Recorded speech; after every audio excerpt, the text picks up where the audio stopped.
సమయము అవకాశం మనకిచ్చిన సర్వసృష్టికర్త మహాదేవుడైన యేసు క్రీస్తు వారి నామములో తండ్రి అయిన దేవునికి కృతజ్ఞతాస్తుతులు సమర్పించుకుంటున్నాను. ప్రభు పేరిట వాక్యాన్ని వింటున్న అందరికీ శుభములు తెలియజేస్తున్నాను. పిల్లరా, రోమీలకు రాసిన పత్రిక 8వ అధ్యాయం 9వ వచనం నుంచి చూసినట్లయితే, దేవుని ఆత్మ మీలో నివసించుచున్న ఎడల మీరు ఆత్మ స్వభావము గలవారే గాని శరీర స్వభావం గలవారు కారు. ఎవడైనను క్రీస్తు ఆత్మ లేనివాడైతే వాడు ఆయన వాడు కాడు.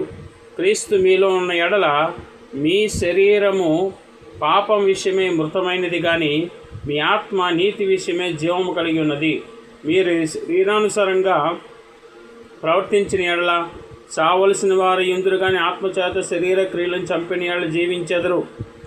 చూడండి, ఈ వచనంలో పరిశుద్ధాత్మ సహాయంతో మనము శరీరేచ్ఛలను, మన శరీరంలో ఉన్న పాప స్వభావాన్ని లేదా శరీర కోరికలను, పాప సమయమైన శరీర కోరికలను ఆత్మ సహాయంతోనే జయించగలం. అందుకే పరిశుద్ధాత్మను మనకు వరంగా ఇచ్చాడు దేవుడు.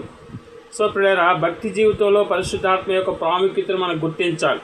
పరిశుద్ధాత్మ సహాయంతోనే మనం సరిగా ప్రార్థించగలం. పరిశుద్ధాత్మ సహాయంతోనే మనం శరీర క్రియలను జయించగలం. లేవండి, శరీర క్రియలను చంపగలం. మన శరీర స్వభావాన్ని, ఏంటంటే పాప స్వభావాన్ని పరిశుద్ధాత్మ సహాయంతో మాత్రమే మనము అణిచివేసి వాటి మీద విజయాన్ని పొందగలం. సో పరిశుద్ధాత్మ లేకపోతే మన భక్తి జీవితం శూన్యమవుతుంది. కనుక పిల్లరా, అందుకే ఆత్మ లేనివాడు నావాడు కాడు అని ఇక్కడ ప్రభువారు చెప్పారు. కనుక పిల్లల, పరిశుద్ధాత్మ లేనివాడు దేవునికి ఇష్టుడిగా జీవించలేడు. శరీరేచ్ఛలను నెరవేర్చుకుంటూ, ఆ పాప పెచ్చలు నెరవేర్చుకుంటూ జీవిస్తాడు.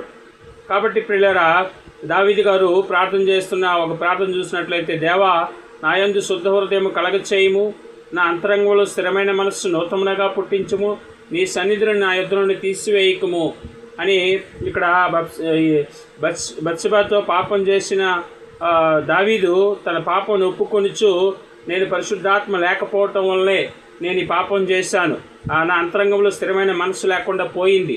పరిశుద్ధాత్మ ఉంటే నేను శుద్ధ హృదయము లేదా ఆత్మ స్వభావం కలిగి స్థిరమైన మనస్సు కలిగి నేను పాపం చేయకుండా జీవించేవాడిని. పరిశుద్ధాత్మ నాకు అనుగ్రహించే ప్రభువా అని ప్రార్థిస్తున్నారు. కనుక మనం కూడా పరిశుద్ధాత్మ కొరకు ప్రార్థించాలి. సో మనలో పరిశుద్ధాత్మ ఉంటేనే పాపాన్ని జయించగలుగుతాం. ఏమంటే పిల్లల, పరిశుద్ధంగా జీవించగలుగుతాం. సో పరిశుద్ధత గురించి ఆలోచించడమే నిజమైన భక్తి. కనుక పిల్లరా, క్రైస్తవ్యం పరిశుద్ధత కొరకే స్థాపించబడింది. కనుక